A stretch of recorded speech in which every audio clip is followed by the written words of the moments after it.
But yeah, man, another person, man, another situation that you had addressed was Ralo, you know, being released from prison, and after he had got out, his like first day out song, he had addressed why he couldn't link up with a group like CMG because of his loyalty to Dolph, you know, RP Dolph.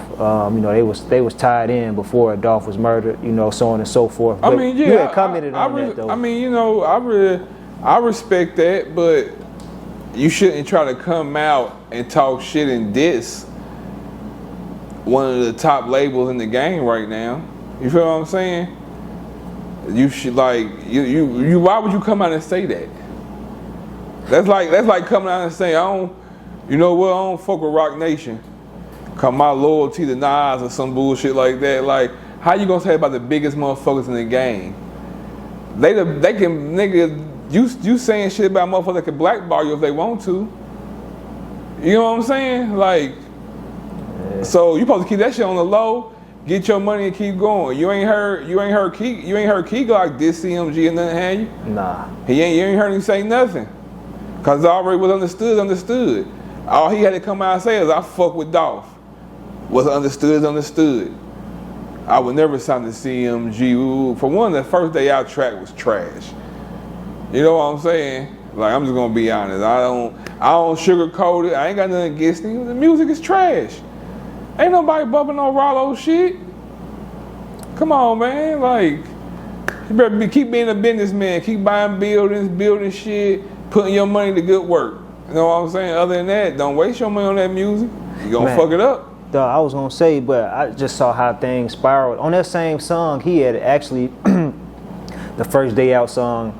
He had a mention Moneybagg Yo. I don't know if you familiar with his whole history with CMG from Black Youngster. You know, he had a back and forth with Black Youngster because Ralo? Yeah, because Black Youngster had. This is after the situation where Dolph had, I think, got his truck shot up to 100 times, but Black Youngster had put up a picture up like he was being crucified, and Ralo had took offense to that. Although he Muslim, you know, he was like, man, you think, you know, this is funny, this is entertainment, man, you making a mockery of Christians, you know, Jesus, you know. So it was like a religious stance. But with Moneybagg Yo, he said that he had paid a club promoter to not let him enter the club because, you know, the Black Youngster stuff had already took place, so he didn't know where he stood with CMG.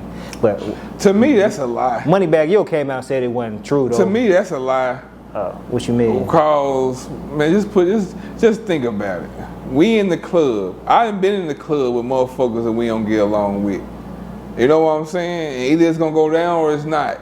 You feel what I'm saying? Ain't nobody going to tell the club promoters to don't pay them to not let them in. And they both were. Now, if the promoter knows that, like, it's just like, okay, say we at the club, Jeezy at the club. It ain't no night that we supposed to be there. We just there partying, and Gucci Man come. Of course, the promoter gonna be like, "Hey, bro, I can't let you in," like, cause if it go down, I'm liable for this shit. You feel me? So maybe the motherfucking promoter was being smart, was like, "No, I can't let you in, cause you been beefing with their crew, and their crew is in here. So if I let you in, I'ma ignite the fire."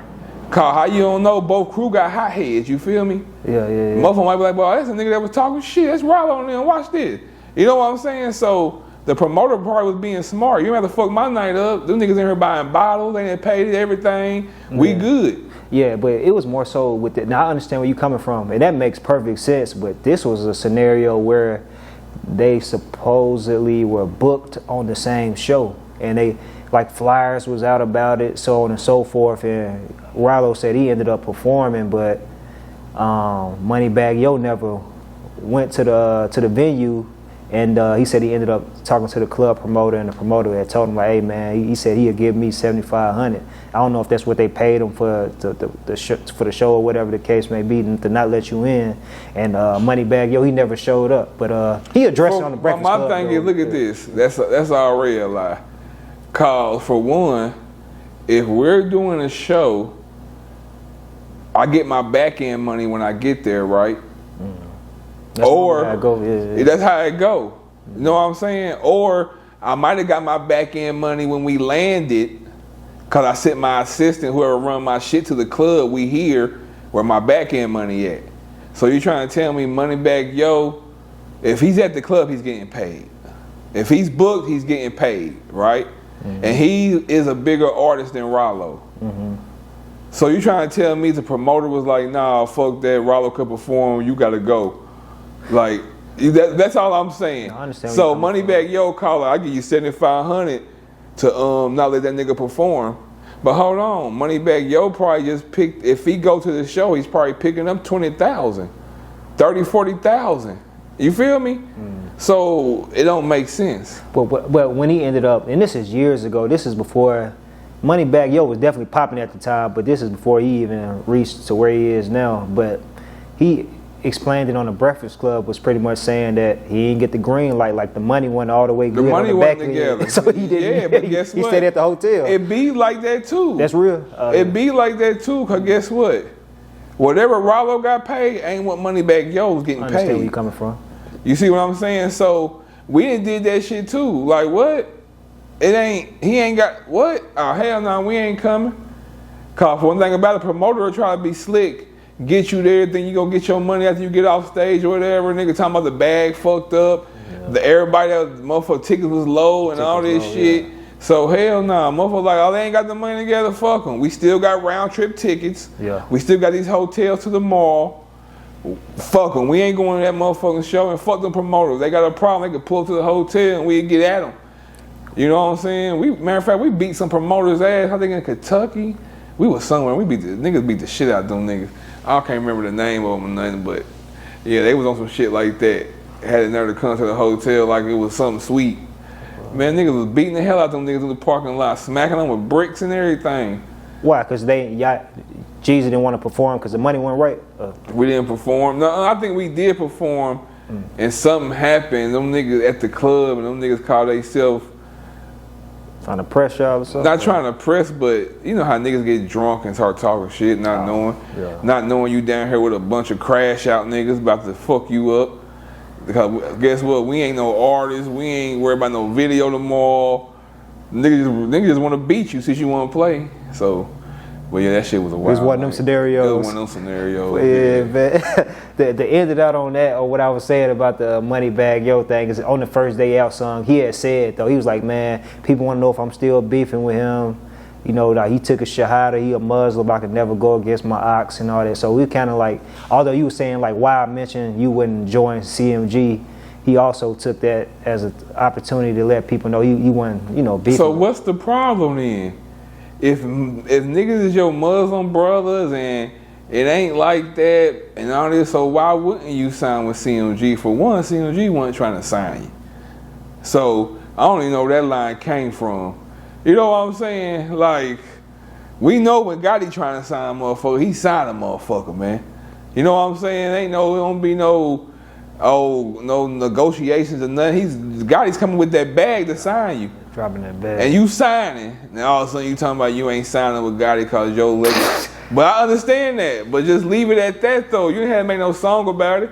Cause at the end of the day, everybody knows CMG didn't try to sign you. What records do you got to where CMG was trying to sign you, man? Man, all we know Ralo from is having weed on the plane, my nigga. $1 million on plane. He owned this apartment building. He got rich off of heroin, whatever. That's what we know you all for. I can't even think of a song right now, man, of this nigga. You missed the First Day Out, man. The First Day Out. Man, only First Day Out I know is T Grizzlies.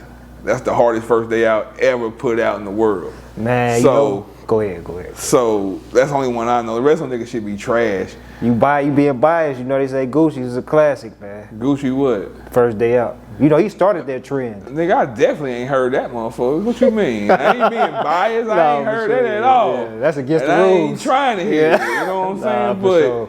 But no. Respectfully, you know. This First Day Out from doing what, man?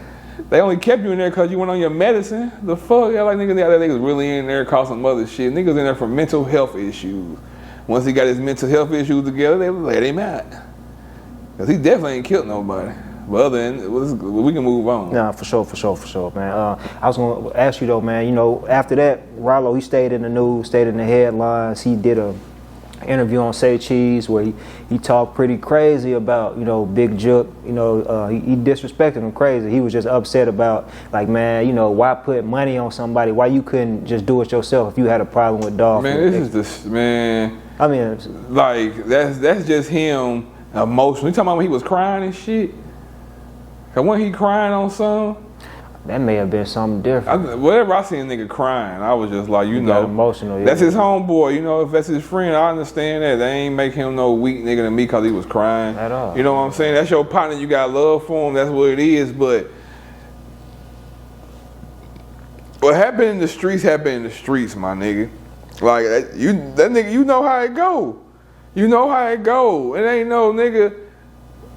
Cause we don't know. Allegedly, Jook sent the hit, motherfuckers saying that whatever was going on. We'll see when the Govaz nigga go to court. Yeah. We still waiting on him. Yeah. What the fuck going on with him? He out. He the one that should be, nigga, you orchestrated, nigga. Yeah. So why this trial taking so long waiting on this nigga? Nigga, the old Block 6 got tried before that nigga did. You know what I'm saying?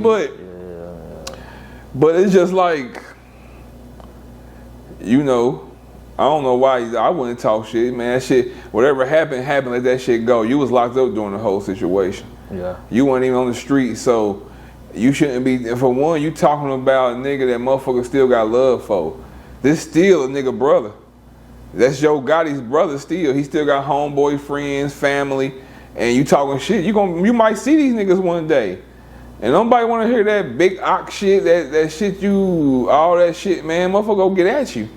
And you got to deal with that since you want to be a rapper and move around. These niggas, them niggas are still putting hands on each other about this shit, man. This shit's still going down to this day. So you made yourself a part of that, so motherfucker catch you slipping. They gonna catch you slipping because you can't have no pistol, nigga. You a felon.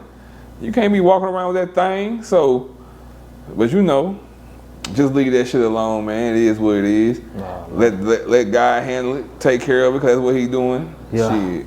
Yeah. Yeah, I saw that. I saw a PRE. I think it was Kenny Money or somebody was like, they said he was kind of. But I still want to know why Big Facts took down the video. Yeah, I was on. You talking about the interview he just did? The interview he just did. Why did it come down? Why? I mean, Jay was pressing his ass. I ain't gonna cap. You know what I'm saying? Jay was pressing his ass. He didn't know what nigga kept talking about. Now go to number 13. And Jay was like, nah, what about 11? You know what I'm saying? So I'm just saying, like, they had to take it down, I guess, because that shit wasn't looking good, bro. That shit wasn't looking good. Man, if you think about somebody like in his position where they want to pay somebody to take the fall for him, is that really like snitching though? Pay somebody to take the fall? That's what his explanation was, like, man, you know, I was trying to pay somebody to take my charge in so many ways. Man, niggas be having so many excuses, my nigga. Once that shit's on your name, it's on your name. We don't want to hear about none of this shit. Oh man, I didn't really try to tell. I was just trying to make it sweet for him. Yeah, that's what he said. Yeah, make it juicy for him. I make it juicy for him. Like, nigga, what the fuck? Make it juicy for him. Anywhere it go, you talking to these people. To make it juicy for them, you got to give somebody up. You can't just be talking about shit, right? Making it juicy for them is giving them what they want. So, you know, but we live in a new time and day, man. These niggas give the police what they want, bro. And they coming home.